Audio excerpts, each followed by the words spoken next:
Hello everyone, welcome back to my channel. तो last video में हम लोगों ने स्टडी किया था मेथड ऑफ सिंपल एवरेजेस।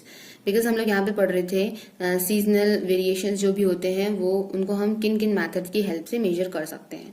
सो इस वीडियो में हम लोग पढ़ेंगे रेशियो टू ट्रेंड मेथड। मैंने आपको 4 मेथड बताए थे सीजनल वेरिएशन को मेजर करने के लिए, जो कि आपके थे method of simple averages, ratio two trend method, ratio two moving average method and link relative method. तो ये हमारा दूसरे नंबर का मेथड है जो कि है रेशियो टू ट्रेंड मेथड। और आज हम लोग इस मेथड के बारे में डिस्कस करेंगे। मैं सबसे पहले आपको स्टेप बाय स्टेप जो भी इसका प्रोसीजर है मैं वो समझा दूंगी। उसके बाद मैं इस पे बेस्ड एक न्यूमेरिकल जो बुक में गिवन है वो मैं आपको समझा दूंगी, जिससे आपको ये जो मेथड है ये एकदम क्लियर हो जाएगा। अब देखिए, सबसे पहला काम इसमें हम क्या करते हैं कि जो भी हम मॉडल अज्यूम करते हैं वो मॉडल हमारा कैसा होता है, मल्टीप्लिकेटिव मॉडल होता है। तो सबसे पहले आपको ये चीज माइंड में रखनी है। इसमें हम क्या लिख लेते हैं, मल्टीप्लिकेटिव मॉडल को कंसीडर करते हैं। ठीक है, तो ये हो गया। तो उसके बाद देखिए हम क्या करते हैं, उसके बाद जो पहला स्टेप हमारा होता है वो ये होता है कि हमको जो हमारी ट्रेंड लाइन होती है उसको हमें फिट करना होता है। ठीक, ट्रेंड इक्वेशन है उसको हमें क्या करना है, फिट करना है। अब उसको फिट करने के लिए हमें एक मेथड पता है, प्रिंसिपल ऑफ लीस्ट स्क्वायर। तो प्रिंसिपल ऑफ लीस्ट स्क्वायर का यूज करके हम क्या करते हैं, उस ट्रेंड इक्वेशन को फिट करते हैं। तो अब आपको ये प्रोसीजर पता है, मैं जस्ट आपको एक एग्जांपल देके समझा देती हूँ। वो क्या होता है, जैसे कि Y T is equals to A plus B T. तो इसका मतलब है हमें अब इसका क्या करना है, सम ऑफ स्क्वायर्स निकालना है। देन उसको with respect to A with respect to B differentiate करना है। देन उसको हम लोग जीरो से इक्वेट करते हैं और ए और बी की वैल्यू निकाल के इस इक्वेशन में हम लोग सब्स्टिट्यूट कर देते हैं। उसके बाद देखिए जो हमारी ये फिटेड इक्वेशन आ जाती है। तो फिटेड इक्वेशन आने के बाद सेकेंड प्रोसीजर हमारा ये होता है कि जितने भी ईयर्स हमें गिवन होते हैं, जैसे कि 2001, 2002, 2003 अप टू 2010 दिए, तो 10 ईयर्स हमें गिवन है। तो 10 ईयर्स के अकॉर्डिंग जो भी टी की वैल्यू होगी, मतलब जो हम ओरिजिन को शिफ्ट करके जो टी की वैल्यू निकालते हैं, उन टी की वैल्यूज को यहाँ हम सब्स्टिट्यूट करते जाते हैं और हर ईयर के लिए हमारी ये एस्टिमेटेड जो ट्रेंड वैल्यू होती है वो हमारी फाइंड आउट हो जाती है। तो ये हो जाता है हमारा स्टेप। अब देखिए सेकेंड स्टेप हमारा क्या होता है कि हमारे पास ये इक्वेशन आ गई है। अब हमें देखना होगा कि बी जो है यहाँ पे ये हमारा क्या है, ये हमारा ईयरली इंक्रीमेंट है कि हाफ ईयरली इंक्रीमेंट है। तो देखिए अगर हमें जो डेटा गिवन होगा, दैट मीन जो हमें टी की वैल्यूज गिवन है, जैसे कि 2001 है, 2002 है एंड 2003 है।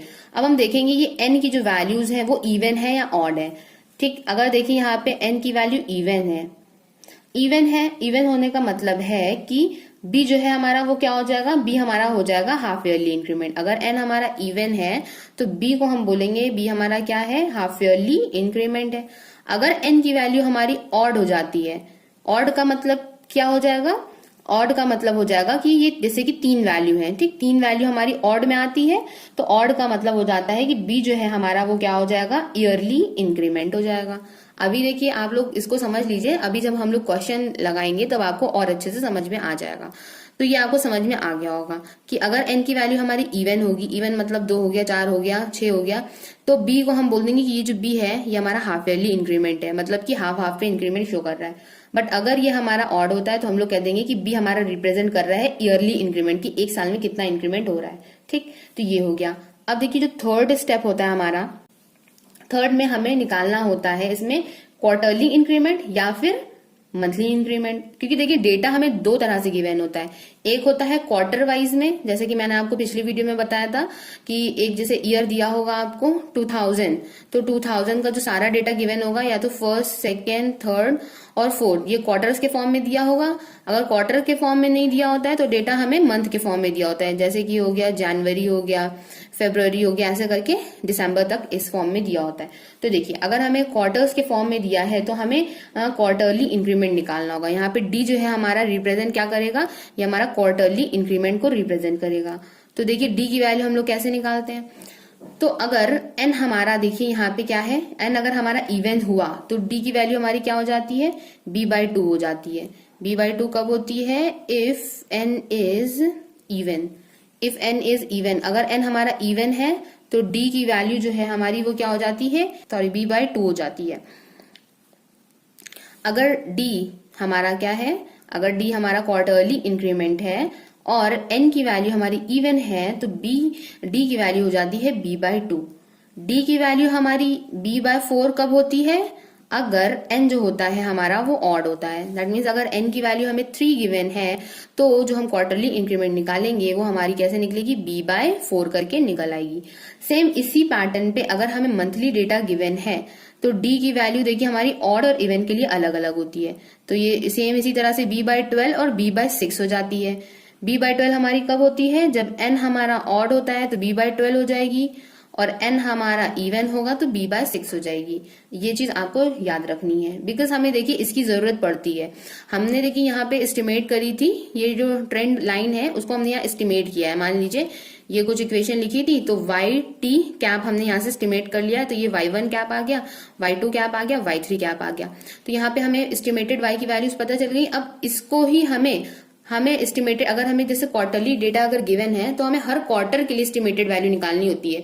तो अब देखिए हमें सिंगल ईयर के लिए पता है, तो हमने अगर उसका देखिए ईयर के लिए हमें पता है और हमने इसकी इंक्रीमेंट निकाल लिया कि हमारा जो है जैसे हाफ ईयरली इंक्रीमेंट क्या हो रहा है या मंथली इंक्रीमेंट क्या हो रहा है, तो उस अकॉर्डिंग हम यहाँ से हर क्वार्टर की निकाल सकते हैं या फिर हर मंथ की हम एस्टिमेटेड वैल्यू को फाइंड कर सकते हैं। इसलिए हमें इनकी जरूरत पड़ती है डी की। ठीक, अब आपको ये चीज इतनी क्लियर हो गई होगी। अब देखिए हम लोग जो हर क्वार्टर का निकालते हैं वो हम लोग किस तरह से निकालते हैं। अब देखिए ये हमारा आता है 4th स्टेप के अंदर। इसको हम लोग क्या कहते हैं? एस्टिमेटेड ट्रेंड वैल्यू जो होती है हमारी।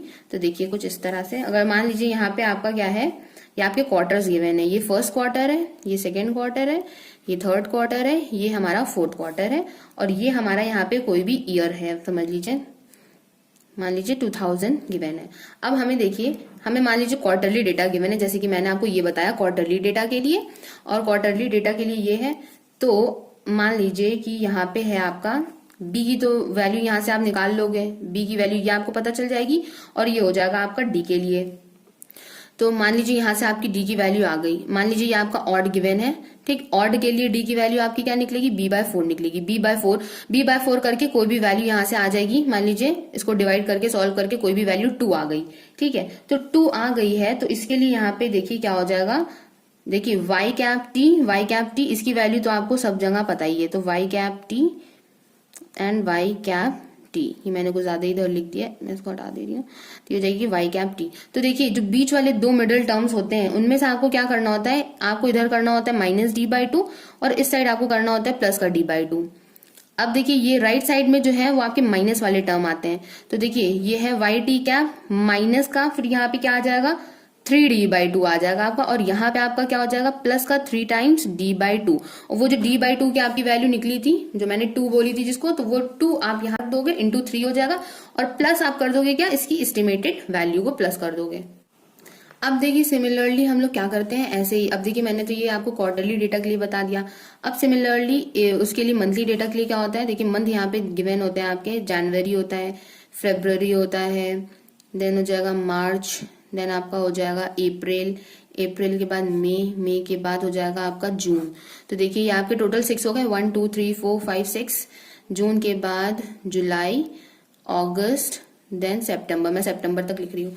तो देखिए मिडिल टर्म आपके कौन से हो जाते हैं? 1 2 3 4 5 6। देखिए ये आपके 6 मिडिल टर्म्स हैं और यहाँ से आगे के 6 हो जाएंगे।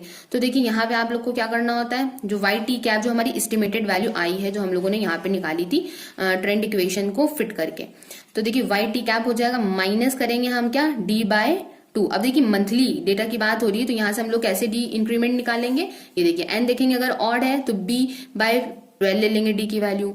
अगर n हमारा इवन होगा तो b/6 ले लेंगे। तो d की वैल्यू तो हम ऑलरेडी कैलकुलेट कर चुके हैं, तो बस यहाँ पे सिंपल हमें करना होगा minus y_t cap minus d/2 या फिर y_t कैप प्लस का d/2। ठीक, अब आपको देखना है कि देखिए इधर वाली जितनी वैल्यूज होती हैं वो सारी हमारी माइनस में, मतलब लेफ्ट हैंड साइड की जो वैल्यूज होती हैं वो माइनस हो रही होती हैं। तो ये देखिए y_t कैप हो जाएगा माइनस का 3d/2 था। अब देखिए अब क्या हो जाएगा? y_t कैप माइनस का 3 था तो अब 5d/2, मतलब ऑड नंबर्स यहाँ पे चल रहे हैं। अब 5d/2 है माइनस का, तो यहाँ क्या हो जाएगा? माइनस का 7d/2। 7 के बाद क्या हो जाएगा? माइनस का 9d/2। आप समझ रहे हैं ना, इधर सारे ऑड वैल्यूज का मल्टीप्लीकेशन जो है वो सब्ट्रैक्ट हो रहा है y_t कैप से, और इधर सेम चलेंगे स्टेप्स और वो सारी वैल्यूज क्या रहेंगी? प्लस में रहेंगी। तो ये हो जाता है। अब ये आज चीज आपको समझ में आ गई होगी, और इसको आप लोग जब एक बार बुक से भी पढ़ोगे ना तो आप लोग को और अच्छे से क्लियर हो जाएगा। और इसके बाद मैं एक एग्जाम्पल भी आपको बताऊंगी तो उससे और भी अच्छा क्लियर हो जाएगा। तो समझ लीजिए आपने एक ईयर के लिए निकाल लिया। अब इसी तरह से आपको दूसरा ईयर जो गिवन होगा 2001, ठीक, अगर उसके लिए भी आपको निकालना होगा, देन 2002, तो उसके लिए भी आपको जितने भी ईयर्स गिवन होंगे क्वेश्चन में आप सबके लिए निकाल लोगे। तो ये आपका हो जाता है फोर्थ स्टेप।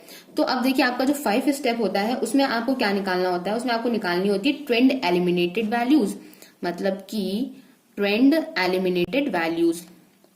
तो मैंने आपको स्टार्टिंग में एक क्वेश्चन बताया था, उसमें मैंने ये बताया था कि अगर हम लोग मल्टीप्लिकेटिव मॉडल ले रहे होते हैं तो हम लोग ट्रेंड एलिमिनेटेड वैल्यू कैसे निकालते हैं, मल्टीप्लिकेटिव मॉडल में हमेशा डिवाइड करते हैं, और अगर एडिटिव मॉडल होता है तो उसमें हमेशा हम लोग क्या करते हैं, सब्ट्रैक्ट करते हैं। तो देखिए यहाँ से अगर हमारा मॉडल मल्टीप्लिकेटिव मॉडल है और अगर हमें ट्रेंड एलिमिनेटेड वैल्यूज निकालनी है तो उसमें हम लोग ये करते हैं कि जो भी गिवन वैल्यू होती है YT, ये आपको क्वेश्चन में गिवन होगी, इसको डिवाइड कर देंगे जो हमने एस्टिमेट की है वैल्यू उससे, देन हम क्या कर देंगे, इससे कर देंगे 100 को मल्टीप्लाई, तो ये आ जाती है हमारी ट्रेंड एलिमिनेटेड वैल्यू। तो ये इसका फॉर्मूला होता है। तो 5th स्टेप इसका ये होता है कि हम लोग फाइंड करते हैं ट्रेंड एलिमिनेटेड वैल्यू को। अब देखिए 6th स्टेप हमारा क्या होता है, 6th स्टेप ये होता है जितनी भी हमारी ट्रेंड एलिमिनेटेड वैल्यूज निकली हैं उनका हम लोग क्या करते हैं, एवरेज फाइंड कर लेते हैं। अगर देखिए हमारा क्वार्टरली डेटा है, ठीक है, तो हम क्या निकालेंगे, सभी क्वार्टर्स के एवरेज निकाल लेंगे, मतलब कि x1 बार निकाल लेंगे, x2 बार निकाल लेंगे, x3 बार निकाल लेंगे, x4 बार, ठीक, इसका पूरा मतलब ये जितना कॉलम है इसका एवरेज, इसका एवरेज, इसका एवरेज एंड इसका एवरेज। अब इसी तरह से अगर मंथ हमें गिवन होंगे तो हर मंथ का हम क्या करेंगे, एवरेज निकाल लेंगे। तो ये जो हमारे एवरेजेस निकलते हैं इनको हम लोग क्या बोलते हैं, इनको हम लोग बोलते हैं अनएडजस्टेड सीजनल इंडिसेस। इन सभी को हम लोग बोलते हैं अनएडजस्टेड सीजनल इंडिसेस। तो ये अनएडजस्टेड होती है तो इनको एडजस्ट करा जाता है फिर बाद में। अब देखिए 7th स्टेप हमारा यही होता है कि इन अनएडजस्टेड सीजनल इंडिसेस को एडजस्ट करें। तो इन सबको एडजस्ट करने के लिए हमें करना ये होता है कि इन वैल्यूज को एक कांस्टेंट होता है k, उससे हम लोग इसको मल्टीप्लाई कर देते हैं। और k की वैल्यू हमारी क्या होती है, अगर देखिए हमें क्वार्टरली डेटा गिवन है तो k की वैल्यू होती है हमारी 400 upon sum of unadjusted seasonal indices. अब देखिए मान लीजिए ये जो हमारी इंडिसेस आई हैं ये सारी हमारी अनएडजस्टेड है, तो अब इन सभी का हमने सम किया तो मान लीजिए इन सभी का सम हमारा कितना आ जाता है, वो आ जाता है 20 या फिर 21। मान लीजिए इन सबका सम 21 आ गया। तो हमने देखिए 21 निकाला, तो सबसे पहले के कांस्टेंट की वैल्यू निकालेंगे। तो 400 अपॉन सम ऑफ अनएडजस्टेड कितना था, 21 था, 21 रख दिया, इसको टोटल सॉल्व कर लिया। सॉल्व करके जो भी वैल्यू आएगी तो उसको हम लोग x1 बार, x2 बार, x3 बार और x4 बार से सभी को मल्टीप्लाई कर देंगे। तो वो जो वैल्यूज आएंगी हमारी वो आ जाएगी एडजस्टेड सीजनल इंडिसेस, जो कि हमारा फाइनल आंसर होगा और यही हमें चाहिए होता है। अब अगर देखिए ये हमारा क्वार्टरली डेटा के लिए था, अब अगर हमें जैसे ये मंथली डेटा गिवन है ये, तो इसके लिए भी हम लोग k की वैल्यू फाइंड करेंगे। तो k इज इक्वल टू क्या हो जाता है, अब देखिए यहाँ 4 क्वार्टर्स होते हैं तो हम लोग 400 लेते हैं, बट यहाँ पे हमारे पास 12 मंथ है तो इसके लिए देखिए 1200 लेते हैं upon sum of unadjusted seasonal indices. तो ये चीज हमारी डिनोमिनेटर सेम रहेगा, मतलब कि ये जो अनएडजस्टेड सीजनल इंडिसेस आएंगी मतलब इनका जो एवरेज होगा इन सबको सम कर देंगे तो वो हो जाएगा हमारा सम ऑफ अनएडजस्टेड सीजनल इंडिसेस। उसको देन 1200 को डिवाइड कर देंगे इनसे, देन ये जो k की वैल्यू आएगी उसको हम लोग सेपरेटली जो भी इसके मीन्स आए होंगे दैट इज x1 बार, x2 बार अप टू x12 बार, उन सभी से मल्टीप्लाई कर देंगे। तो वो मल्टीप्लाई करने के बाद हमारे क्या आ जाएगा, एडजस्टेड सीजनल इंडिसेस आ जाएगा। तो यहाँ से ये हमारा फाइनल आंसर आ जाता है। सो आई होप कि आप लोगों को ये प्रोसीजर समझ में आया होगा। और वीडियो भी बहुत लंबा हो रहा है तो मैं इसका जो एग्जाम्पल है जिससे ये आपको पूरा क्लियर हो जाएगा एकदम बिल्कुल, तो वो एग्जाम्पल मैं आपको नेक्स्ट वीडियो में दे दूंगी और उसका जो लिंक है उस वीडियो का मैं उसको डिस्क्रिप्शन बॉक्स में भी दे दूंगी और मैं कोशिश करूंगी कि मैं ऊपर आई बटन पे भी उसका लिंक डाल दूं। तो आप लोग इस मेथड को एक बार इसकी वीडियो जब आप लोग देख लिएगा तो उस एग्जाम्पल को आप लोग जरूर जाके देखिएगा। तो इससे जो भी प्रोसीजर है स्टेप बाय स्टेप वो आपका बिल्कुल क्रिस्टल क्लियर हो जाएगा, तो आप लोग को कोई भी दिक्कत नहीं होगी। तो आई होप कि आप लोग को आज का वीडियो अच्छा लगा होगा। मुझे कॉमेंट बॉक्स में कॉमेंट करके जरूर बताइएगा। Thank you for watching my video. Have a nice day.